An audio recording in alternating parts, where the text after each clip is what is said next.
특히 VR, AR 이 가상 증강 현실 기술에 미쳐서 네. 이제 그때 창업을 하고 이렇게까지 그래도 오랫동안 사업을 하고 있을 줄은 저도 그때 당시 몰랐죠.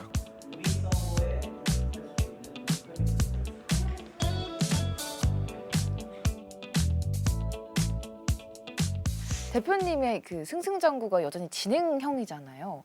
그래서 창업 초창기 VR로 자리매김한 데 이어서 지금은 또 다른 영역으로 또 확장하셨다고. 아, 네. VR이라고 하는 게 네. 결국 그 가상 공간을 만드는 기술인 거예요. 그렇죠.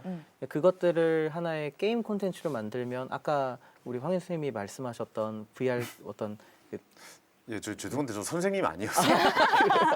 선생님이라고 하면 제가 너무 나이가 많아 보여서 그냥 황현희 씨라고 해주시면 돼요. 네. 약간 그- 선생님 네네. 같으시기도 아, 해요. 그래요? 네. 네. 엎드려 뻗쳐. 황현희 씨가 말씀하신 것처럼 VR 안에서 하는 게임들 그런 게임 콘텐츠를 만드는 것들은 이제 게임 엔진을 가지고 만들게 되는 거고 이제 사실 3D 가상 공간을 만드는 기술력을 가지고만 있으면 그 관련된 파생된 서비스들을 맞아요. 만들 수 있습니다. 그 중에 하나가 저희가 이제 디지털 트윈이라고 해서 그 실제 있는 공간을 가상 공간에 그대로 옮기는 그래서 쌍둥이라고 표현을 하는데요. 아, 그렇군요. 그래서 실제 있는 공간 춘천시 또 저희가 태백시, 강릉시 이런 세 군데 세 개의 지자체를 저희가 가상 공간에 그대로 옮겨놓고 다양한 시뮬레이션들을 하고 있어요. 뭐 예를 들면 요즘 기후 위기 때문에 비가 너무 많이 내리잖아요. 어디가? 그러면은 극한 호우가 내렸을 때 어느 저지대가 침수될 것인지를 예측한다든지 그리고 또 요즘 재생에너지로 전환된다고 해서 이렇게 재생에너지 전환되면은 전기 소비량을 이제 우리 수급을 하는 어떤 시장을 좀 우리가 그 효율적으로 만들 필요가 있어요. 예를 들면 대표적인 게 이제 건축물에서 에너지가 나가는 걸 최대한 이제 막는 에어컨 뭐 혹은 난방기구의 열이 밖으로 빠져나가면 에너지가 그만큼 이제 소모가 되는 거잖아요. 그런 것들에 대한 건축물 에너지 조사 뭐 이런 것들 드론을 가지고 저희가 하고 있고 그리고 태백의 경우에는 싱크홀이라고 해서 이제 땅 꺼짐 현상 같은 것들을 이제 도심지에서 이제 문제가 있는지들을 저희가 열화상 데이터를 가지고 수집하는 것도 있고 또 이곳 춘천에서는 또 댐이 많아요. 그래서 아시는 것처럼 되게 아름다운 경관 호수를 자랑하고 있지만 그렇죠. 문제는 안개 때문에 맞아요. 시민들이 되게 고통받아요. 그렇군요. 저 아침 새벽에 제가 5시에 출근을 하는데 사실 앞이 안 보여가지고 맞아요. 조금 위험할 때가. 아, 그래요? 네. 그래서 자욱합니다. 그래서 겨울의 경우에는 그게 똑같이 그대로 얼어서 블랙아이스가 되죠. 그러니까 결국 우리나라의 4번째로 지금 안개가 많은 도시예요. 아 정말요? 그렇군요.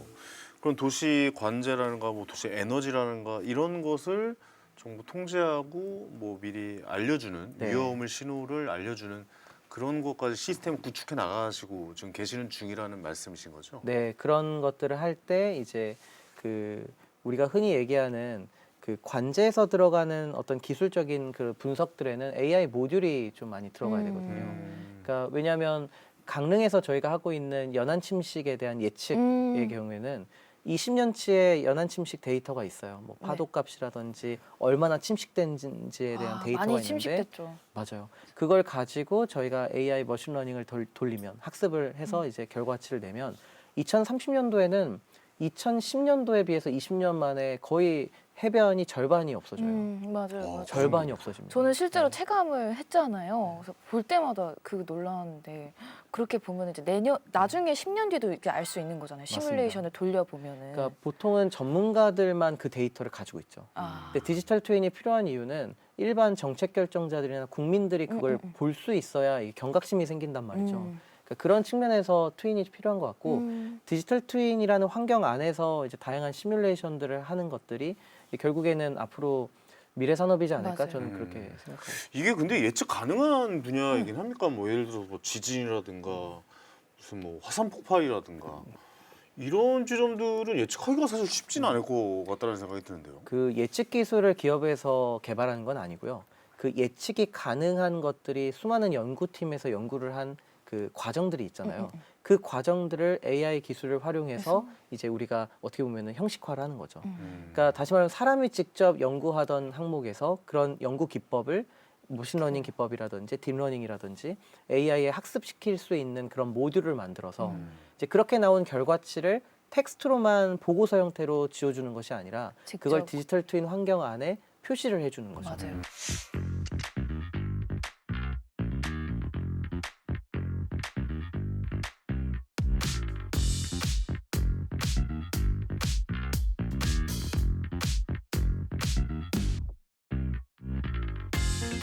아, 네. 이곳은 이제 1층 저희 이제 사내 커피숍인데요. 보시는 것처럼 이제 층고도 좀 높게 저희가 설계한 이유가 자연스럽게 손님들 오시면 여기서 회의도 하시고 또 직원들끼리 좀 아이디어 회의를 여기서 좀 할 수 있도록, 그리고 조금 더 뭐 예민한 그런 회의 내용이 있다 그러면 위에 올라가서 이제 회의실에서 회의를 하는, 네, 그런 공간입니다. 그래서 마침 지금 저희 직원들 회의하고 있는데요. 그래서 여기 오늘 이제 행사, 저희가 이번에 적십자사 행사를 저희가 수주를 하게 돼서 이제 그 회의를 지금 하고 있는 모습입니다. 팀장님 지금 어떤 회의하고 계세요? 지금 그 9월에 있을 행사 지금 준비하는 아이디어 회의하고 있었고요. 조금 아이디어가 필요한 그런 미팅이나 이럴 때는 좀 이렇게 넓은 오픈된 공간인 카페에서 회의를 많이 하고 있습니다. 네, 저희가 직접 운영하는 카페이고요. 이제 2층으로 한번 이동해 보시죠. 네, 이곳은 이제 2층인데요. 보시는 것처럼 저희 회사가 저희 직원들이 이제 지역에 있는 청년 인재들을 대상으로 교육 프로그램을 좀 운영하고 있습니다. 그래서 여기서 드론 교육도 하고 또 코딩 교육도 하고 VR, AR 이런 제작자 교육을 좀 하고 있고요. 그리고 저희가 이 공간들을 이제 앞으로는 조금 더 엑셀러레이터, 그러니까 결국 이 지역에서 청년 창업을 하고자 하는 그 청년 직원들을 좀 저희가 찾아서 이렇게 창업자들의 공간들을 저희가 만들려고 준비했습니다. 그래서 보시는 것처럼 이렇게 창업자들이 들어와서 하나하나씩 이제 하나하나가 이제 어떻게 보면은 청년 창업자들인 거죠. 그래서 창업을 해서 여기서 인큐베이팅을 받고 또 저희 회사랑 같이 협력도 하시고 그런 공간이고요.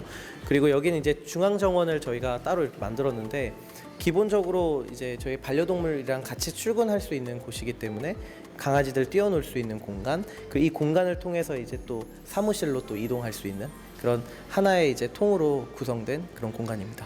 이쪽은 이제 저희 직원들이 일을 하는 이제 사무실 공간인데요. 그래서 지금 보시는 것처럼 이렇게 영상 콘텐츠를 제작하는 이제 직원도 있고, 그래서 지금 어떤 거 하고 있는지 좀 소개 좀 해주실 수 있을까요?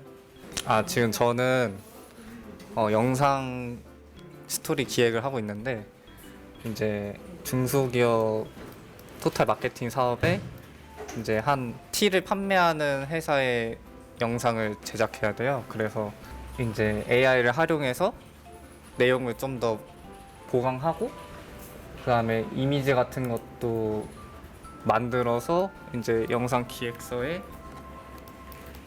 이렇게 넣는 작업을 하고 있었습니다. 지금 또 마침 메타버스 프로젝트를 하고 있는 그 직원분이 계셔서 한번 이야기 한번 들어보겠습니다. 토론 주제에 대한 정보를 좀 찾을 수 있는 맵을 제작을 해서 아이들이 여기 들어와서 이제 토론 방탈출 형식으로 이제 체험도 하고 나중에 이제 맵 끝에 가서 토론을 같이 진행하는 식의 그런 맵을 제작을 하고 있습니다. 그 개발자분이신데 지금 개발하고 있는 모습 한번 소개해드리겠습니다. 시죠. 네, 안녕하세요. 어떻게 지금 하고 있는 일을 그냥 가볍게 설명해 주시면 될 것 같아요. 저희가 그 기존의 스카우트 연맹이라는 그 플랫폼을 이제 신규 서비스로 이제 이전하는 작업을 하고 있는데, 그 부분 지금 작업하고 있습니다. 저희 회사의 좀 특징이 이제 제가 말씀드린 이제 반려동물이랑 같이 출퇴근을 할 수가 있는데 이렇게 일하고 있는 공간에 테이블에 누워서 이렇게 자죠. 강아지랑 같이 이렇게 일하는 되게 저희 회사만이 좀 가지고 있는 좀 특징이기도 합니다. 네.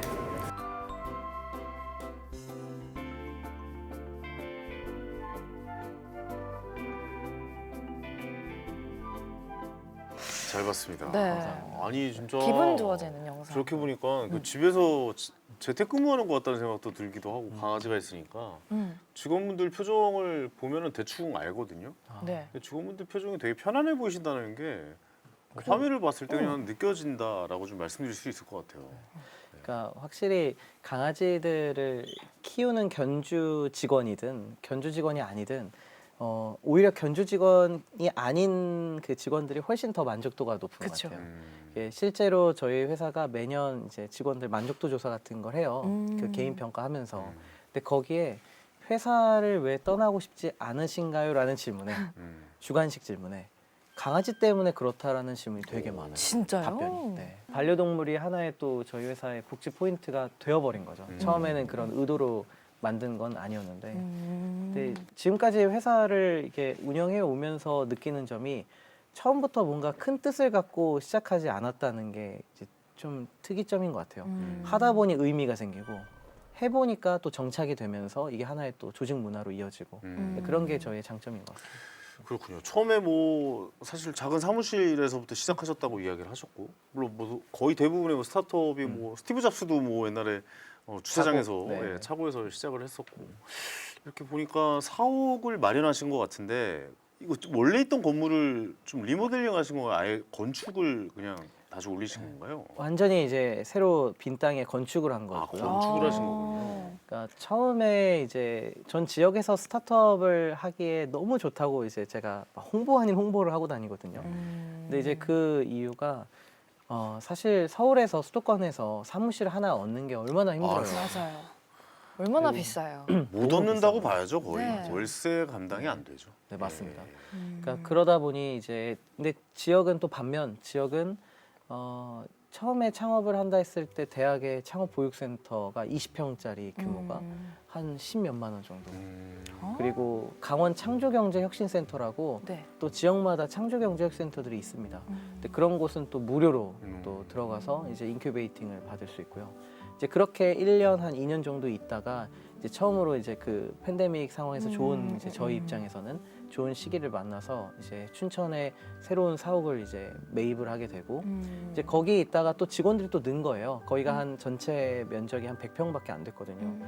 근데 그 이후에 이제 사람도 늘고 또 우리만의 좀 조직 문화를 보여줄 수 있는 공간을 만들어야겠다는 생각에 이번에 8호 광장에 저 위치한 저 사옥은 직접 저희 3D 모델러들이 설계하고 그리고 그런 것들을 이제 전문 건축가님이 보시고 다 이제 수정을 해주신. 더 의미가 크겠네요. 네, 그래서 실제로 우리 춘천에 데이터 센터 엄청 큰 이제 대기업의 네네. 데이터 센터가 있거든요. 그 데이터 센터의 설계 작업을 하셨던 분 한 분이 저희 회사 설계해 주셨어요. 그 네. 구봉산에 있는 그거. 맞아요. 아, 네. 그래서 그런 기업이 되라 하면서 이제 설계사님 저희가. 좋습니다. 그래서 건물에도 애착이 있으시겠네요.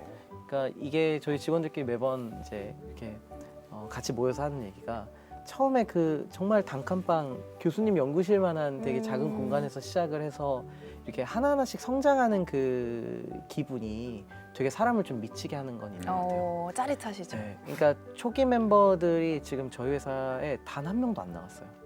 초기 멤버들이.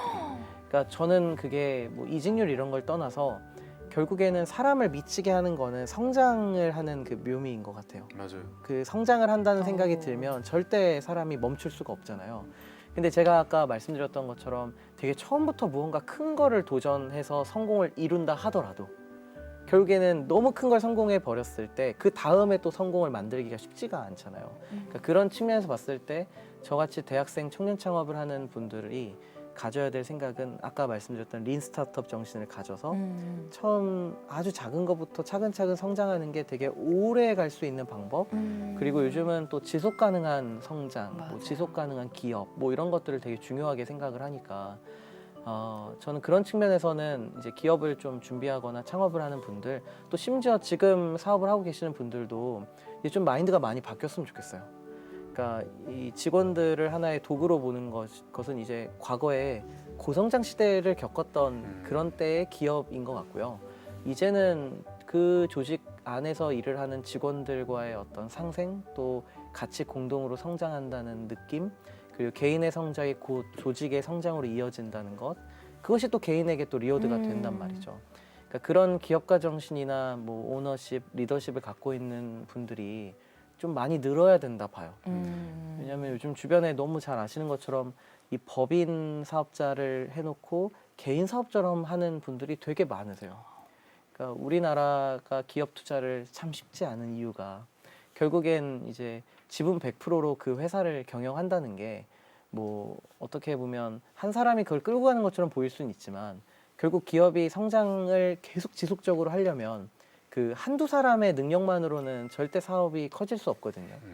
그러니까 저는 좀 기업의 성장 면에서 봤을 땐 좀 이해관계자들을 위한 그런 법인들이 많이 생겼으면 좋겠다. 네, 그런 생각도 있습니다. 지금 거의 대부분 춘천에서 회사를 운영하실 때 장점을 많이 좀 이야기해 주셨는데 그래도 그래도 서울이 좋지 얘기하시는 분들 분명히 계실 것 같아요. 뭐 예를 들어 인력 수급이라든가 이런 게도 그래도 서울이 편하지 않아? 라고 이야기하시는 분들도 꽤나 많으실 것 같은데 네. 여기서 일하시는 거에 좀 그래도 단점을 한번 좀 이야기해 줄 수 있을 것 같은데 어떤 부분들이 있을까요? 사람 구하는 거 정말 쉽지 않죠. 사람 구하는 게 쉽지 네. 않다. 그러니까 저는 좀 질문을 조금만 바꿔서 이 지역 지방에서 창업하는 게 쉽지 않다. 정말 쉽지 않은 것 같아요. 그런데 춘천에서 창업하는 거는 쉽냐, 쉽지 않냐라고 물었을 때는 그래도 비교적 쉬운 것 같아요. 이유는 이제 저는 기업을 하기 위해 저희 같은 소프트웨어 기업이 기업을 하는 데 있어서 가장 중요한 건 저는 또 대학이 있다고 보는데 지금 춘천에는 한림대학교, 강원대학교, 뭐 춘천교육대학교, 성심대학교 많은 대학교가 그리고 조금만 있죠. 옆에 가도 원주의 연세대 원주캠 또 강릉에 강릉, 또 가톨릭 관동대 가톨릭, 정말 많단 관동대. 말이죠. 네. 그러니까 그런 대학들이 이 지역에 존재한다는 것은 결국 우리가 원하는 인재를 키울 수도 있고 또 요즘엔 산학협력이라고 해서 기업이랑 또 대학이랑 같이 인재를 기업이 원하는 인재 커리큘럼을 만들어서 대학에서 같이 키워요. 그러니까 그런 제도들이 되게 잘 되어 있기 때문에 저는 그런 부분들로는 신규 채용을 하고 말씀하신 것처럼 어려운 게 이 경력직 채용하는 건 정말 경력직 어렵죠. 채용. 아까 말씀하신 왜냐하면 거. 그분들은 이미 서울 수도권과 경기 근교에서 정착을 하셨을 가능성이 높고 그런 분들이 그런 삶을 다 정리하고 춘천으로 오시게 하려면 더 어마어마한 베네핏이 있어야 그렇죠. 되는 엄청난 거죠. 비전을 제시해야 되는데 네. 그러기에는 여기까지 내려오게 하기에는 경력직은 좀 쉽지 않을 수 있다. 네. 그런데 이제 앞서 보셨던 것처럼 뭐 저희 VCR에 나이지리아 이제 외국인 분도 계시고 하잖아요. 근데 그게 가능은 합니다. 그러니까 우리가 서울에서 수십 명, 수백 명을 공채를 해야 된다 하면은 당연히 수도권으로 가야 되는 건 맞는 것 같아요. 근데 보통 중소기업이나 스타트업들은 사람을 뽑을 때 정말 신중하게 한두 명, 두세 명씩 뽑잖아요. 그렇죠. 그런 측면에서 봤을 때는 대표들이 발로 뛰어서 수도권 뭐 다른 전국에 있는 분들을 춘천에 모시고 올 만큼의 비전과 또 아까 말씀드렸던 뭐 수도권 같은 경우는 이제 아파트의 삶을 정리하시고 전원주택 삶을 한번 선사를 한다든지 강아지와 같이 일을 그렇죠. 하시던데. 그런 과정에서 회사가 또 아까 1억 정도의 이제 보증금 같은 걸 해드리면 전원주택 살 수 있거든요. 네, 너무 좋죠. 살 수 있죠. 그러니까 그런 어떤 새로운 삶 혹은 삶의 질을 높일 수 있는 또 자녀가 태어날 때쯤에 경력직들이 많기 때문에 맞아. 이제 그 자녀와의 삶들을 조금 고민하는 분들 그런 분들은 수도권 삶에 좀 지쳐 있을 가능성이 있어요. 그렇죠. 그런 분들을 모시고 오는 건 결국 기업들의 역할이잖아요. 그런 거에 좀 집중하고 있는 거고요. 그리고 회사의 사옥을 이렇게 짓고 매입하고 그럴 수 있었던 이유가 이 지방에는요. 이게 생각보다 수도권에서 사업하시는 분들이 모르는 제도가 하나 있어요. 뭔데요? 2차 보전 들어보셨나요? 네? 2차 보전. 2차 보전이요? 네. 그게 뭡니까? 이자의 차액을 보전해 주는 제도예요. 오, 그래서- 저 처음 들었어요. 네. 강원도 중소기업 육성자금, 뭐 춘천시 중소기업 육성자금 이렇게 광역지자체나 기초지자체에서도 이제 각각 하는데 이제 수도권에는 없습니다 그런 제도가. 근데 있더라도 좀 작고요. 근데 강원권만 해도 예를 들면 제가 한 뭐 창업 경쟁력 자금이라는 걸 제가 받았는데 거기에 시설 자금을 9년까지 이제 봐줘요. 빌릴 수 있는 거죠. 근데 예를 들면 회사 사옥을 지을 때 필요한 돈이 10억이 필요하다. 그럼 10억을 대출받을 때 은행에 내야 되는 금리 이자가 있잖아요. 그 금리 이자의 대부분을 강원도가 대신 내주고 춘천시가 대신 내준다 그래서 2차 보전입니다. 되게 유익한 정보. 그래서 그러네요. 이건 저도 몰랐네요. 그래서 뭐 사실 한 100평 정도 되는 규모의 사무실을 임차한다고 하면 월세가 그것 또한 몇백이잖아요. 그러네요. 근데 저희 사옥에 대한 이자 한 달 이자가 한 뭐 180만 원 정도밖에 안 돼요. 180만 원 정도만 내고 저 그 4층, 5층짜리 건물을 다 쓸 수 있는 거죠. 그러니까 그런 측면에서 기업을 유치하는데도 되게 지역에서 정말 많은 노력을 하고 있고 이런 제도들을 알면 지방으로 이전하는 거 저는 한 번쯤 생각해 볼 만하다고 생각해요. 그렇죠. 네. 제가 알고 있는 부분도 이제 과밀 지역, 그러니까 법인이 많은 과밀 지역에서는 부동산을 획득하기가 5년 지나고 나서 네, 해야 되고 또 취등록세도 좀 많이 내야 되고 막 이런 네. 걸로 알고 있는데 맞습니다. 지방 쪽, 그러니까 이 외곽 쪽에 이제 법인을 낸다면 아무래도 그런 나라의 지원들이 훨씬 더 많다. 네. 이런 부분을 잘 활용하면 사옥이나 아니면 뭐 임대를 하거나 이런 쪽에도 훨씬 더 좋은 네. 효과를 누릴 수가 있다. 네. 사실 거의 절반이 월세예요. 회사 운영이 이제 시작할 때는 그게 굉장히 좀 부담되는 것도 사실이고 그것 때문에 회사를 이제 처음에 뭐 스타트업을 못 하시는 분들도 꽤 많은데 그쪽 지원도 많으니까 한번 이번 시간을 기회로 한번 찾아보시는 것도 좋은 방법이겠네요. 네. 지방에서 창업할 수 있는. 그래서 저는 좀 재밌는 관점을 설명드리면 그 법인도 법적으로 인격체를 부여한다 해서 법인이잖아요. 그럼 법인도 인격체로 좀 돼야 된다고 봐요. 그러니까 언제까지 월세집 살게 할 거냐는 거예요. 법인에게도 이제 자산이나 부동산을 그렇죠. 가질 수 있는 기회를 줘야 된다고 전 봐요. 예, 그렇게 생각하면 그런 관점에서 보면 이 법인을 키우는 재미가 전 또 생긴다 봐요. 그렇죠. 네. 예. 저는 사옥에서 또 가장 눈에 띄었던 게 그 청년들을 위한 공유 오피스였거든요. 근데 그런 공간 혹시 마련하신 이유가 있으신지. 그게 이제 마련 중인 저희 계획인 거고요. 아, 계획. 예, 지금은 이제 그 공간에서 이제 저희 우리 지역의 초, 중, 고등학교 친구들 상대로 코딩 교육 하고 있고 드론 교육 이런 것들처럼 좀 지방자치단체에서 잘 못하는 것들이 그런 기술 교육 같은 것들이 좀 부족하잖아요. 그래서 그런 것들을 저희 회사 직원 혹은 그 전문가들을 초빙해서 이제 교육을 하는 공간이고요. 근데 이제 그 공간을 향후에 어떻게 쓸 것인가에 대한 비전은 아까 보셨던 것처럼 제가 엑셀러레이터가 어느 때가 되면 된다면 이제 제가 너무 아끼는 그런 대표님들 혹은 협력사들 이런 분들 중에 정말 훌륭한 분들에게 진짜 투자를 하고 싶어요. 그러니까 사실 이 투자라는 관점이 아까 부모님이 되게 반대를 하셨다고 하는데 우리나라에서 투자라는 게 정말 이렇게 투자는 어떻게 보면은 그 누군가의 어떤 미래에 대해서 투자하는 게 당연해야 된다고 저는 생각하거든요. 그리고 그런 것들이 오히려 지금 우리 부모 세대인 베이비 부머 세대 60년대생들이 어느 정도 부를 가지신 분들이 그 돈을 가지고 부동산 투자하시고 뭐 이런 거를 집중하시기보다는 오히려 미래 세대가 이런 도전을 한다 했을 때 그 돈들을 좀 그래도 시장에 풀어내야 된다고 전 봐요. 그러니까 그런 것들이 활성화되려면 결국 이 투자라는 게 어렵게 느껴지지 않게 하는 게 되게 중요하고 그래서 스타트업들이나 기업들이 투명하게 경영을 하는 모습들을 보여줘야 된다고 보거든요. 근데 사실 지금까지 기업들을 경영하는 거 보면 이렇게 너무 투명하게 경영을 하는 경우가 보통 없으니까 맞아요. 그 부분들은 우리가 많이 고민하고 풀어야 될 숙제인 것 같아요. 그렇죠. 단순히 주식을 산다는 의미로 이제 받아들이신 분들이 주식을 산다는 거는 그 회사에 자본을 투여하는 거거든요. 근데 그 자본을 통해서 뭐 시설이라든가 나머지 이제 확장이라든가 뭐 새로운 연구, 뭐 R&D 쪽이라든가 이런 쪽으로도 분명히 확장될 수 있는 가능성에 내 돈을 자본주의 사회에 자본을 투여하는 행동이다라고 좀 이해를 하셨으면 좋겠는데 너무 약간 뭐 돈을 넣고 돈을 이만큼 맞아요. 얻어야 돼 맞습니다. 막 이런 개념으로 투기성으로. 생각하신다니까 그렇죠. 좀 다른 쪽의 생각으로 네. 자본주의 사회에 투자를 한다라는 개념으로 좀 받아들였으면 너무 좋겠다. 당연한 라는 일이니까요. 이야기입니다. 근데 아직까지는 우리나라는 좀 주식 시장이나 이런 게 사실은 좀 그런 부분이 좀 힘들 부분이기도 하죠. 뭐 쪼개기 상장부터 해가지고 여러 가지 문제들이 있기 때문에 뭐 그런 건 나중에 한번 또 네. 주식 이야기할 때 자세히 한번 나눠보도록 하겠습니다. 주변 친구분들이나 동료분들 그리고 뭐 이렇게 청년분들도 많이 좀 찾아오셔서 아까 뭐 엑셀레이터 역할을 하신다고 했는데 이런 질문을 가장 많이 하실 것 같아요. 창업 그거 어떻게 하는 겁니까? 이렇게 좀 물어보실 것 같아요. 왜 막막하잖아요. 저도 사실 그 질문을 제일 많이 듣거든요. 투자 어떻게 하는 거예요? 근데 그 반대로 창업 어떻게 하는 거예요? 라는 질문 많이 하실 것 같아요. 거기에 대해서는 어떻게 이야기를 해 주실 수 있으실 것 네. 같아요? 그러니까 질문이 이제 청년들이 어떻게 창업하면 되느냐. 저의 사례로 들면요. 저는 취업하려고 창업했다고 얘기를 늘 하고 다녀요. 저는 기자를 하기 위해서 좀 특별한 기자가 되기 위해서 VR이라는 기술을 배웠고 그 VR을 가지고 다양한 콘텐츠를 만들다 보니 그게 돈이 된다는 걸 깨닫게 된 거잖아요. 그러니까 결국 청년 세대들 지금 우리 세대들이 취업 스펙만 가지고 취업을 하는 시대는 이제 끝난 것 같아요. 끝났죠.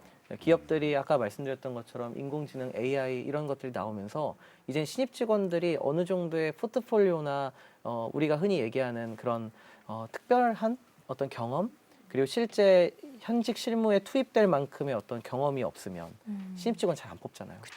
그러니까 그렇기 때문에 창업이 취업 스펙이 될 수 있다고 저는 이제 생각해요. 왜냐하면 특정 분야와 직무와 관련돼서 내가 돈을 벌어본 경험만큼 기업이 좋아할 만한 경험이 있을까요? 없어요.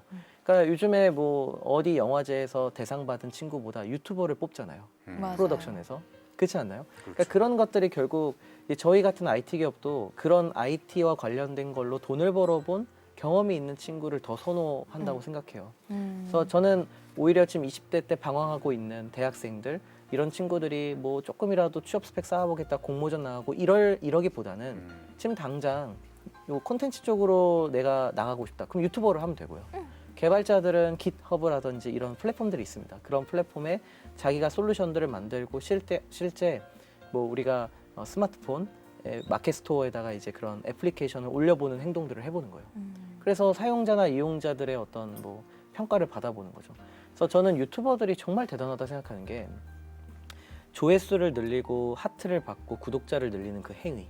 그게 결국 그냥 행위인 것처럼 보이시더라도 이게 누군가의 지갑에서 돈을 꺼내는 행위랑 같다고 전 보거든요. 그러니까 그 유튜버들이 맞아요. 결국 어떤 콘텐츠 사업에 도전하더라도 혹은 어느 기업에 가더라도 그들의 그 경험, 돈을 벌어보는 경험, 그런 구독을 받기 위해서 콘텐츠를 수많이 연구하고 일주일에 수십 건씩 공부하고 아이디어 내고 영상 콘텐츠를 런칭해보는 그 경험.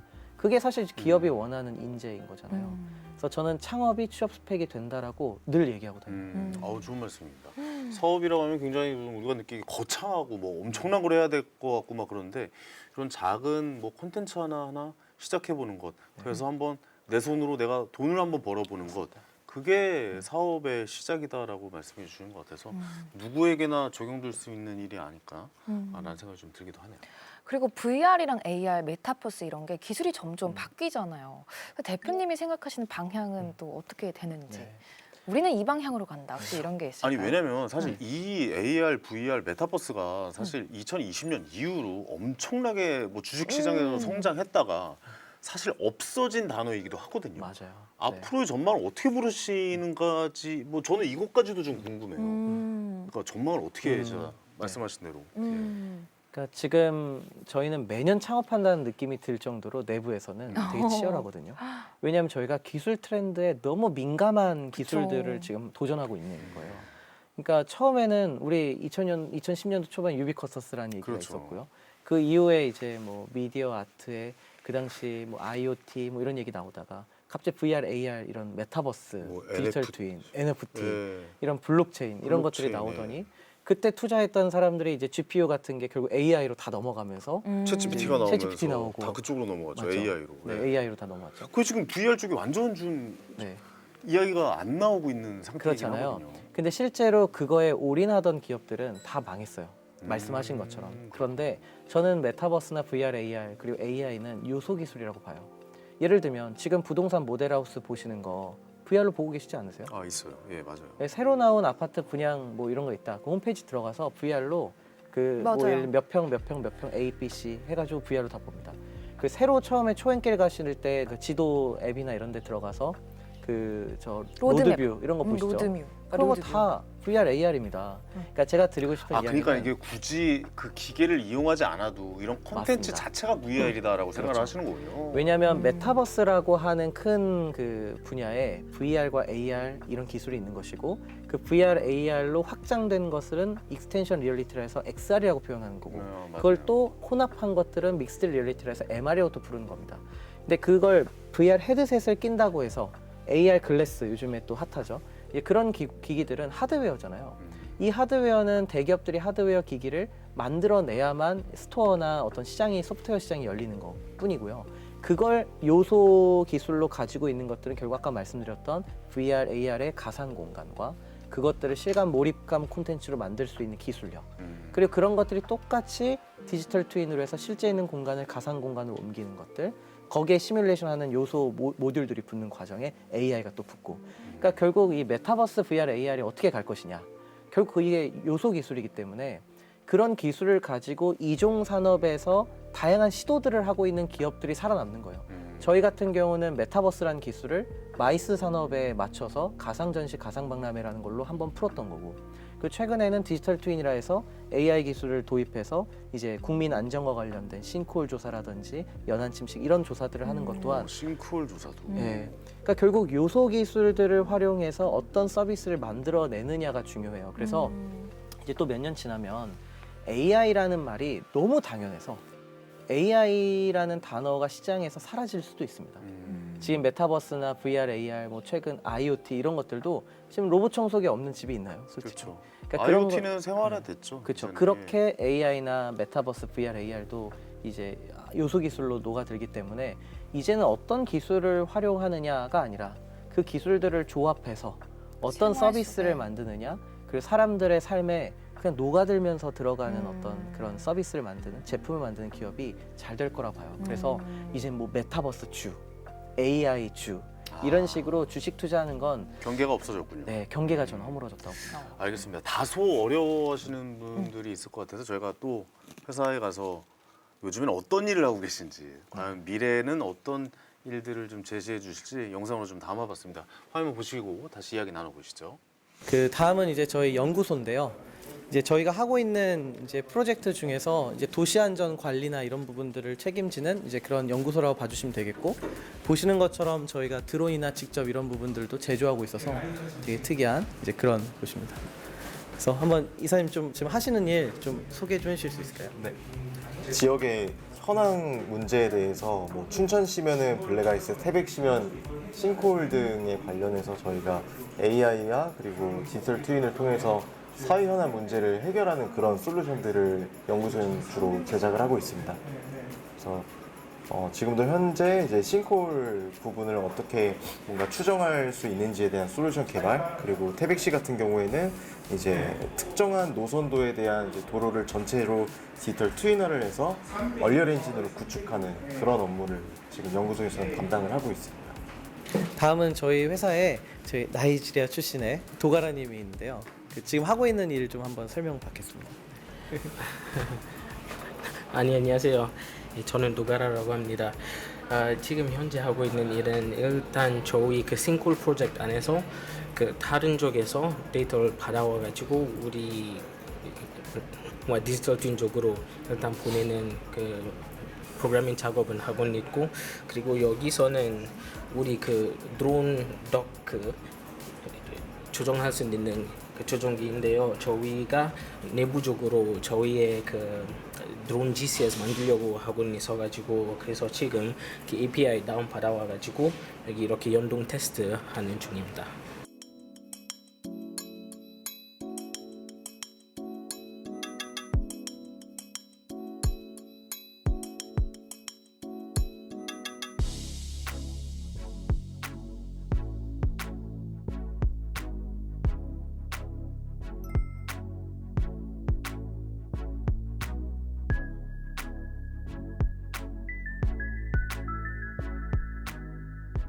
이제 곧 비행 임무를 위해 이륙하기 위해 고도를 높일 예정입니다. 주변 안전을 최우선으로 생각하며 임무를 완수하겠습니다. 감사합니다. Attention. This is the Fixamed drone station. We are now commencing our ascent for a flight mission.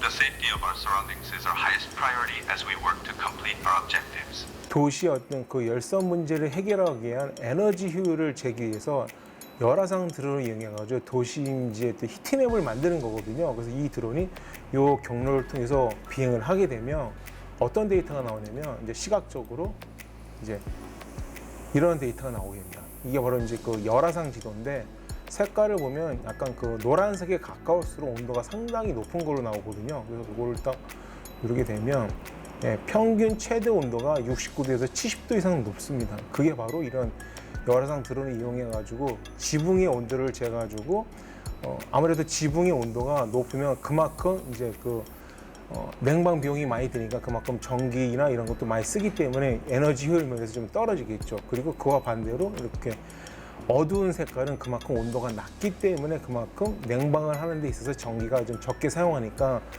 전가는 에너지 효율이 적기 때문에 상당히 그런 부분은 어떤 그 도시의 어떤 히트맵을 이용해 가지고 에너지 효율 정책을 세우는데 이런 백데이터를 많이 사용하게 됩니다.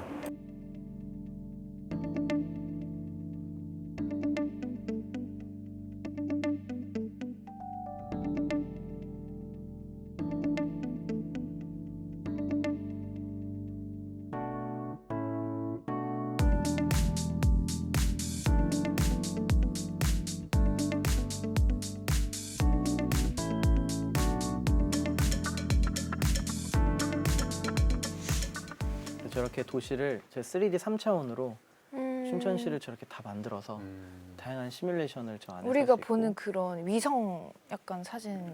네, 위성은 어떻게 보면 1년에 몇 번 찍지도 않고요. 네. 거의 2년마다 한번 찍기도 하고 그리고 아. 구름이 있으면 그 가리겠네요. 위치 가려져요. 그럼 요거는 얼마 만에 한 번씩? 이거는 이제 데이터를 춘천시 같은 경우는 한 3일에서 7일 정도면은 전체를 다 스캔을 할 수가 있고 그렇게 스캔한 데이터에서 이제 우리가 필요로 한 데이터를 뽑아낼 구간을 정하면 이렇게 매일 오전 9시마다 저 무인 드론이 날아가서 스캔을 해오는 거죠. 근데 이제 정책적으로도 저런 부분들이 좀 규제가 완화돼야 되는 부분도 있어요. 그러니까 너무나도 기술은 고도화가 됐는데 맞아요. 아직도 무인 드론을 저희가 날릴 때는 옆에 드론 조종사가 무인 드론의 앞에 서 있어야 돼요. 그래서 그걸 가시 비행을 하고 있어야 됩니다. 왜냐면 우리나라 법으로는 드론을 무조건 조종기를 들고 저기를 쳐다보고 보고 있어야 있어야 되거든요. 되고. 그런 네, 법들을 규제 완화해야 되는 게 사실 강원특별자치도에서 그런 걸 해야 되는 또 그런 것도 있죠. 네. 아까 보니까 무슨 싱크홀 위험도 감지를 할 수 있다라고 이야기를 들었는데 네. 이것도 가능한 부분입니까? 지금까지 싱크홀 조사가 어려운 이유는 우리가 GPR이라고 하는 어마무시한 그 무거운 장비를 들고 도로 밑에를 스캔을 해야 되는 거예요. 그런데 그게 시속 한 3km에서 10km로 엄청 느립니다. 아. 그러니까 교통 체증을 유발을 시킬 수도 있고 또 그 스캔을 하는 과정에서 우리가 흔히 우리 몸 찍을 때 X선 찍듯이 그렇게 쭉 찍는 거거든요. 그러니까 그걸 가지고 도심 전체를 스캔을 한다는 건 현실적으로 쉽지 않죠. 그래서 지금까지는 어떤 가스 배관, 굴착 공사하기 전에 이 땅 밑에 가스관이 있으면 안 되잖아요. 그런 것들 할 때 사전에 조사하는 용도로 많이 쓰고 있고요.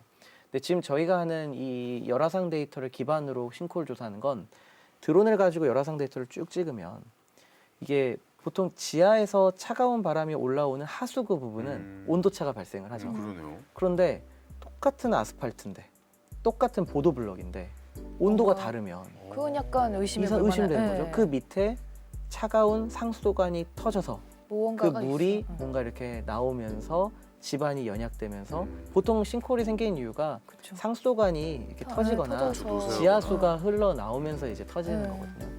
그러니까 그렇게 땅 꺼짐 현상을 우리가 추측해 볼 수가 있는 거죠. 아, 그 밑에 비어 있거나 그쵸. 찬물의 온도가 스며들면서 지금 이게 퍼지고 있는 거구나. 그런 것들을 예측하는 지도를 만들어서 지자체라든지 이걸 관리하는 이제 공무원들에게 정책을 제공을 하면 데이터를 그럼 이제 정책 결정할 때 도움이 되겠죠. 혹시 그러면 도시 안전 재난에 대한 작업은 어떻게 출발하신 거예요, 처음에? 이것 또한 저희가 막 큰 꿈을 갖고 처음에 시작한 건 아니었고요.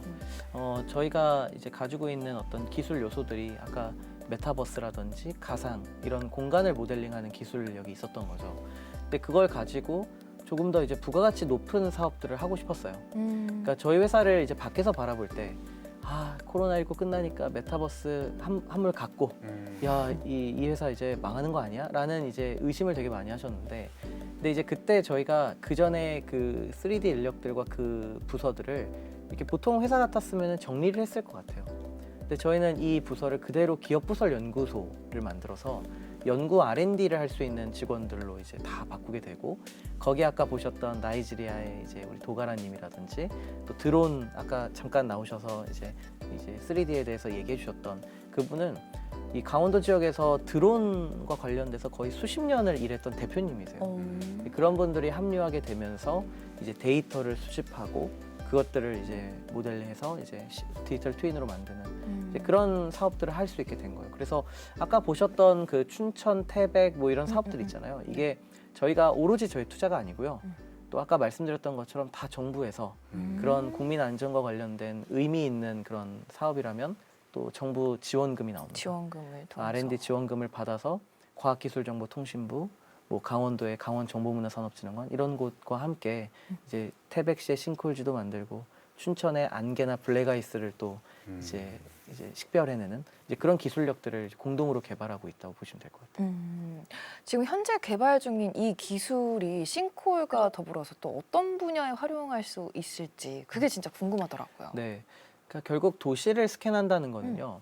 그 도시의 데이터를 가지고 할 수 있는 게 정말 무궁무진하다 봐요. 예를 들면 저희가 최근에 우리 강원권에 뭐 저기 모든 지역이 마찬가지였지만 그 민물 가마오지 때문에 천연기념물들이 막 죽어나는 일들이 되게 많았어요. 네, 뉴스에 많이 보도됐죠. 많았죠. 근데 민물가마우지의 개체수 조사를 저희가 했습니다. 아, 이 지역에서는. 정말요? 네. 드론을 이용해서 드론을 하시는 활용해서. 거예요? 그러니까 저희는 그냥 디지털 트윈으로 도심을 스캔을 하는 일을 하는 것뿐인데 민물가마우지 같은 개체수 조사하는 거에도 이게 이 기술이 활용이 활용이 되는구나. 그리고 또 지자체에서는 불법 건축물 때문에 뭐 정말 많은 사고들이 벌어지기도 해요. 그런 어떤 수해 현장도 불법 건축물 때문에 사실 생기는 더 일들도 많거든요. 악화되고. 네, 뭐 예를 들면 건물 옥상에다 뭔가를 설치한다든지 아니면 뭐 농지로 쓰던 곳에다가 무슨 이상한 걸 짓는다든지 그런 것들을 조사하는 걸 지금은 사람이 직접 가서 호실 방문하듯이 다 이렇게 사진을 찍는데 그럴 필요가 없죠. 왜냐하면 드론을 가지고 특정한 시간대에 비행을 해서 데이터를 수집해 오면 전날과 오늘이 뭐가 바뀐지를 AI 기술을 도입해서 사람들이 일일이 다 찾아내는 것이 아니라 바뀐 것들을 찾아내는 거죠. 딱 원래는 찍어내서. 없던 곳에 갑자기 건물이 만들어졌거나 이런 것들을 조사할 수도 있고 뭐 또 한 가지 설명드리면 이제 재생에너지 관련된 것 때문에 태양광 설치 사업자들이 되게 많이 늘었어요. 네. 그렇다면서요. 그럼 태양광이 얼마나 지역에 있는지도 조사할 수도 있고요. 그리고 또 태양광 사업자들이 간혹 저희한테 연락이 옵니다. 태양광 설치하려고 하는데 일조량이 어느 정도 되느냐. 왜냐면 아까 디지털 트윈 같은 경우는 이 해의 방향과 어느 정도 떠 있는지 또 다 구름이 나오니까. 어느 정도가 있는지 이 지역에 구름이 많이 끼는지 왜냐하면 구름이 많이 끼면 아무리 평지여도 태양광 수급이 안 되는 거거든요. 그쵸. 그러니까 전력 효율을 높일 수 있는 그 생산 효율을 높일 수 있는 그런 사업자들이 간혹 또 연락이 와서 그런 것들도 좀 조사 좀 해줘 이렇게 되죠. 그래서 제가 하나 꿈이 있는데 저희 회사에서 이제 그 지역의 119 구조대들이랑 그런 걸 해보고 싶어요. 이미 중국에서는 119 구조대가 출발하기 전에 뭐 준비하고 하다 보면 늦잖아요. 드론이 이미 먼저 출발을 해서요. 그 사고 현장을 드론이 실시간 스트리밍을 그 출발한 구조대들에게 스마트폰을 통해서 보여줍니다. 그러면은 사고 도착해서 그 현장을 파악하는 시간을 줄일 수가 있잖아요. 근데 그런 일들을 저희 회사가 좀 지역의 사회공헌 활동처럼 이제 지역에 있는 119 소방서랑 그런 작업들을 좀 해보고 싶어요. 너무 좋은 말씀이시고 계속 저는 오늘 하나에 머무르지 않고 계속해서 이제 다른 영역으로 확장시켜 나가시는 게 대단하신 것 같아요. 왜냐면 거기 계속 계신다면 아마 고여 있으면 썩을 거 아닙니까? 아 우리는 VR만 할 거야. 만약 이렇게 외치셨다면은 그 사업이 그렇게 오래 회사가 지속될 수 있을까라는 생각을 했었는데 지금 말씀하시는 거 들어보니까 계속해서 그 영역을 넓혀가시고 새로운 거에 대해서 배우는 거 뭐 이런 거에 대해서 주저하지 않으시는 모습을 보고 야 역시 좀 기존에 있던 회사와는 뭔가 좀 다르게 가고 계시는구나 뭐 이런 생각도 좀 들게 됐습니다. 오늘 나와주셔서 해주시는 이 비전도 너무 좋았고 방금 말씀하시는 꿈도 꼭 이루셨으면 좋겠다는 생각도 좀 들기도 합니다. 앞으로는 어떻습니까? 앞으로 대표님이 뭐 하고 싶은 일이 있다라고도 말씀하셨는데 그 회사를 딱 생각했을 때 그려지는 그림이 좀 있으십니까? 아까 말씀하셨던 뭐 그런 겁니까? 이 모든 영역이 허물어지긴 그냥 AI라는 것도 영역이 허물어지고 전체가 다 하나가 되는 일? 뭐 그런 것도 생각하고 계신지도 궁금해요. 제가 막 향후의 그림을 그릴 때 왜 우리나라의 투자사들은 저희도 투자를 받았지만 투자사들은 왜 스타트업과 중소기업에게 한 가지에만 집중하라고 할까? 전 이게 좀 불만이긴 했어요. 그러니까 막 여러 가지 저희들처럼 뭔가 도전하거나 하면 이렇게 투자사가 한 번씩 정리를 합니다. 아니 한 가지만 좀 집중해서 성과를 내야지 뭐 이렇게 이것저것 하느냐. 근데 우리나라의 성공 스토리를 갖고 있는 기업 대부분은 설탕 팔다가 그리고 제품도 수십 개 수백 개를 파는 회사들이잖아요. 그러니까 결국 창업자들도 이것도 해보고 저것도 해보면서 경험이 쌓여야 이게 사업이 이런 방향이 돈이 되는구나를 배울 수 있다고 봐요. 그러니까 기업이 한 가지 사업만 집중하면 지금처럼 코로나19 팬데믹이 끝났어요. 메타버스만 몰두했던 기업들이 다 망했듯이 그것만 몰두했던 기업들은 다 망하는 거거든요. 그러니까 결국 이 기술 트렌드나 이런 것들을 계속해서 공부하면서 사업을 확장해 가면서 새로운 비즈니스 모델을 만드는 것들 그거를 얼마나 기업이 생존력 강하게 할 수 있느냐를 전 이제 봐야 된다고 보고요. 이제 그런 관점에서 저는 우리 강원도에서 이 청년 창업으로 대학생 창업으로 시작해서 이 지역에서 상장하는 회사를 하나 만들고 싶어요. 그러니까 뭐 중간에 서울에서 이쪽으로 유치된 기업이 아니라 저희 회사가 이 지역에서 많은 지원을 받고 성장한 만큼 뭔가 IPO도 해서 도민이라면, 우리 강원 도민이라면, 이 지역의 사람들이라면 한 사람당 한 주씩은 다 갖고 있는 회사가 좀 되고 싶다. 뭐 이런 꿈도 있고요. 그리고 한편으로는 이 기업 공개를 하는 관점에서 이제 글로벌에 제가 정말 좋아하는 이 언리얼의 에픽 게임즈라는 회사가 있습니다. 그 회사의 대표는 자신이 IPO 하는 걸 마다하는 이유에 대해서 그 IPO를 하게 되면 본인들이 그 게임 엔진이라는 솔루션을 만들었는데 이게 지금 무료입니다. 전 세계 크리에이터들에게 무료로 쓰게 합니다. 근데 IPO를 하게 되면 투자자들이 가만히 두겠습니까? 그렇죠. 예. 거기서 수익을 내야지라고 이제 그쵸. 기업 공개를 하게 되면 그렇게 되겠죠. 그러니까 결국 기업이 가지고 있는 어떤 처음 이 기업을 설립했을 때 그 목표, 목적이랑 완전히 다른 길을 가게 되는 거잖아요. 또 그런 측면에서 봤을 때는 또 IPO가 꺼려지게 되는 거예요. 왜냐하면 저는 이 직원들과 함께 이 말씀드렸던 것처럼 지역의 어떤 좋은 일자리들을 만들면서 그들이 가지고 있는 역량들을 키워나가면서 서비스를 만들고 사업을 좀 확장해 가고 싶은데 IPO를 지금 당장 한다 그러면 투자자 입장에서는 사실 더 효율을 찾기 때문에 지금 있는 인력의 구조조정부터 시작하지 않을까요? 저는 사실 그런 부분들은 제가 가지고 있는 어떤 기업가 정신이랄까요? 저의 어떤 그 가치관이랑 좀 안 맞는 것도 있어서 늘 고민이에요. 새롭게 제시해 주시는 이 창업관, 뭐랄까요, 기업관이라고 해야 되나요? 그런 게 좀 사뭇 제가 알고 있었던 부분과도 약간 다르고 새로워서 너무 저는 듣기 즐거웠던 것 같습니다. 왜냐하면 기존의 대기업에서 하고 있던 문어발식 확장이 아니라 새로운 곳에 지속적으로 도전해서 실수하고 실패를 하더라도 뭔가 우리만의 영역과 길을 개척해 나가야 되고 그걸 찾아야 된다라는 거 저는 좀 이해를 했거든요. 그러니까 뭐 여러 가지 다 아는 게 아니라 우리가 가장 뭘 잘할지, 우리가 가장 맞는 것은 무엇일지에 대해서 계속 찾는 작업, 그 작업을 계속 하시는 거라고 좀 들은 것 같거든요. 제 말이 맞습니까? 네, 네. 맞습니다. 알겠습니다. 대표님에게 정말 앞으로 어떤 일이 또 펼쳐지고 어떤 일을 또 하고 계실지도 궁금하고 또 IPO에 대한 대부분의 이제 창업하시는 분의 모든 목표는 유니콘이잖아요. IPO를 해서 엑시트를 해서 얼마의 수익을 내고 엑시트를 하면 얼마의 돈을 벌고 빠지고 다른 사업을 또 생각해내고 이런 건데 그런 관점이 아니라 다른 관점에서. 예, 다른 관점으로 또 IPO를 바라보시는 이런 시선들 정말 저는 새롭게 느꼈던 시간이었던 것 같습니다. 네, 이번에 또 마지막 질문, 빠질 수 없는 질문이 있죠. 탑클래스에서 대표님에게 있어서 창업이란 무엇인지. 처음에 창업을 했을 때만 해도 제가 어떤 가지고 있는 능력을 가지고 뭔가 세상을 바꾸는 서비스를 만드는 것, 그리고 말씀 주셨던 것처럼 돈을 잘 버는 것, 그리고 흔히 우리 스타트업 처음 도전할 때는 엑시트 전략이라고 하잖아요.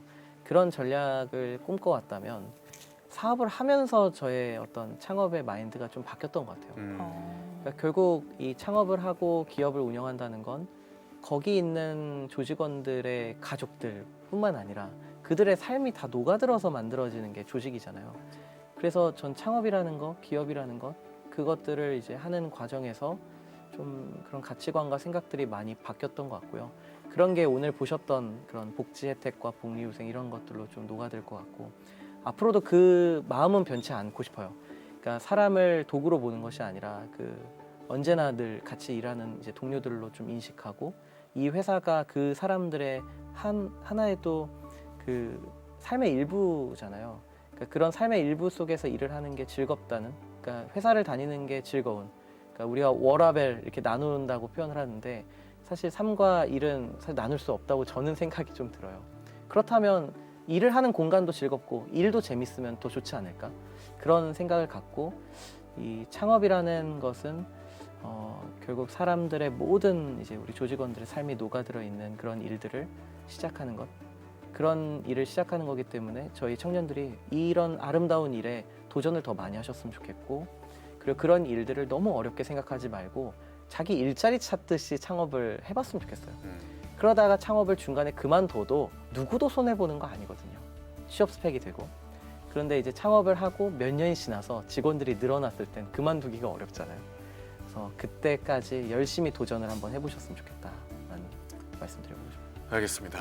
자, 탑클래스 오늘 지역을 대표하는 창업 창업가이죠. 예, 청년 창업가인 미래를 이끌어갈 기업인 전창대 대표랑 이런저런 이야기 나눠봤는데 그런 생각이 좀 들어요. 누군가는 그냥 상상만 하다 끝나거든요. 맞아요. 근데 또 누군가는 상상을 현실로 만들어내는 능력과 실행 능력을 보유하고 있다. 뭐 이렇게 좀 이야기를 오늘 정리를 해볼 수 있을 것 같습니다. 오늘 함께한 전창대 대표야말로 기술력과 상상으로 우리가 꿈꾸던 세상을 바로 현실로 만들어가는 사람이 아닌가라는 생각이 드네요. 네, 상상을 현실로 바꾸고 그것을 더 가치 있게 바꾸는 사람 전창대 대표님 오늘 만나봤습니다. 네. 또 전창대 대표님의 내일을 기대해봐도 좋을 것 같습니다. 네, 오늘 함께해 주신 전창대 대표님 다시 한번 감사의 말씀 드리겠고요. 감사합니다. 다른 사업에 도전해서 또 다른 성과를 내시면 한번 더 찾아와 주십시오. 궁금하네요. 다음은 뭘 하고 계실지도 궁금해서 제가 계속 팔로우업 하겠습니다. 감사합니다. 네네. 네. 투자 필요하시면 연락 주시고. 연락드리겠습니다. 아닙니다. 다시 한번 감사의 말씀드리겠습니다. 자, 정상을 향해 달려가는 탑클래스 오늘 전해드리는 내용은 여기까지입니다. 네, 저희는 다음 이 시간에 성공의 비결을 담아서 또 같은 시간에 찾아뵙도록 하겠습니다. 여러분 감사합니다. 안녕. 아.